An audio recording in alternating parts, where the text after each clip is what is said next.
कहा था कि रामचरितमानस हमारे जीवन की जैसे इस देश को चलाने के लिए संविधान है, संविधान से देश चलता है, ऐसे ही मानव को सही रूप से जीने और चलाने के लिए रामचरितमानस हमारा विचार संहिता, आचार संहिता, संस्कार संहिता, सुधार संहिता, व्यापार संहिता, भवपार संहिता सब है। उसमें बताया गया है कि तुम्हारी दिनचर्या कैसी होनी चाहिए। सुबह जब उठना है तो सबसे पहले प्रातः काल उठिके रघुनाथा, मात पिता गुरु ना वही माथा।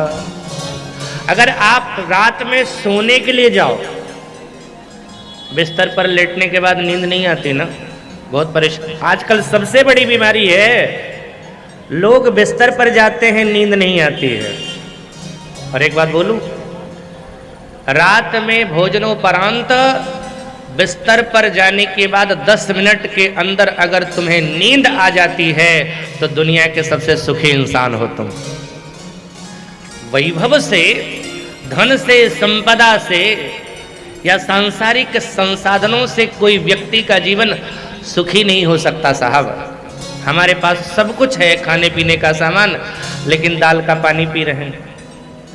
हमारे पास सब कुछ है, शयनशैया है, बिस्तर है, सब कुछ है, लेकिन हम सोने के लिए भी नींद की गोलियां ले लेकर के सो रहे हैं। आज हमारे पास संसाधनों की कमी नहीं है, फिर भी हम परेशान हैं। एक संत कहते थे कि घर में देखने के लिए टीवी सेट है, खाने के लिए डिनर सेट है, सोने के लिए बेड सेट है, बैठने के लिए सोफा सेट भी है, लेकिन सारे सेट होने के बाद भी दिमाग ही अपसेट है, यही सेट नहीं है। और साहब जब तक ये नहीं सेट होगा, घर में चाहे जितने सेट हो जावे, सारे सेट बेकार। आप बिस्तर पर जाओगे, नींद कैसे आएगी? उसके लिए एक ही उपाय है, लक्ष्मण भैया ने जो किया है वही करना चाहिए, जो भगवान शिव ने संकेत दिया है, सूत्र दिया है, वो करना चाहिए। सबसे पहली बात, अपने दिमाग से संसार के प्रपंच को छोड़ो, यह सोच लो हुई है सोई जो राम रचि राखा। निश्चिंत हो जाओ, जो करेंगे ठाकुर जी करेंगे। और दूसरा करना क्या है? पौढ़े धरी और पद जल जाता। पहले तो सोच लो कि जो होगा भगवान जो करेंगे सब ठीक है, और दूसरी बात, भगवान के चरण कमल को अपने हृदय में रख लो, अच्छी नींद आएगी। हनुमान जी महाराज जब लंका जला करके पहुंचे श्री किशोरी जी के सामने, तो किशोरी जी ने मुस्कुरा करके हनुमान जी से पूछा, हनुमान? बोले हाँ।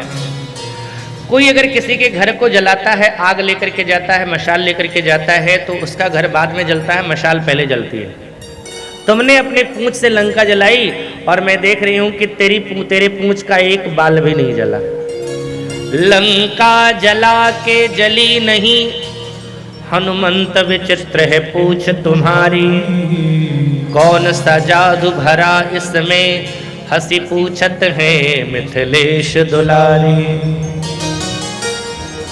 हनुमान जी ने कहा, माता जी मैं भी एक प्रश्न करूं? बोले हाँ।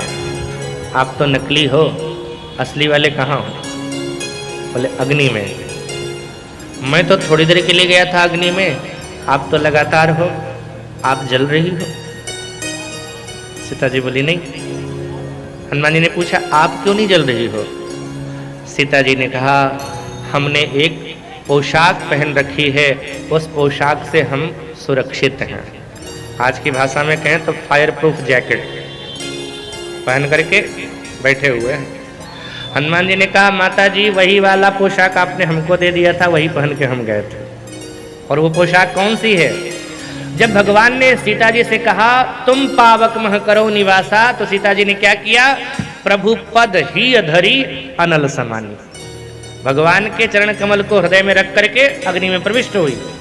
हनुमान जी जब जाने लगे वाटिका में, अशोक वाटिका में खाने के लिए फल को, तो सीता जी ने भी यही कहा, देख बुद्धि बल निपुण कपि कहेउ जान की जाऊं, रघुपति चरण हृदय धरि तात मधुर फल खाऊं।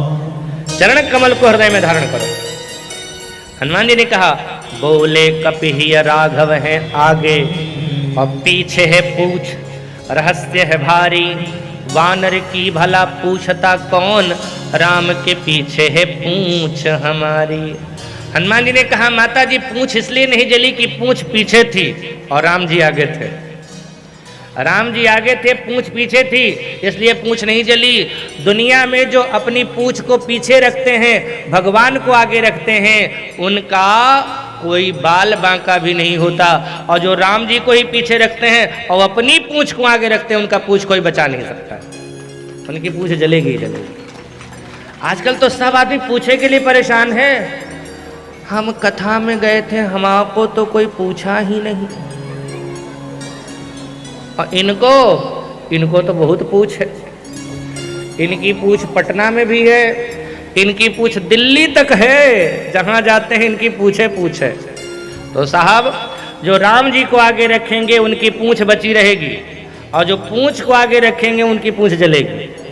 तो संसार में अगर निश्चिंत होना चाहते हो तो लक्ष्मण भैया ने जो किया, पौढ़े धरी और पद जल जाता, भगवान के चरण कमल को हृदय में धारण करके लक्ष्मण भैया सो जाते हैं।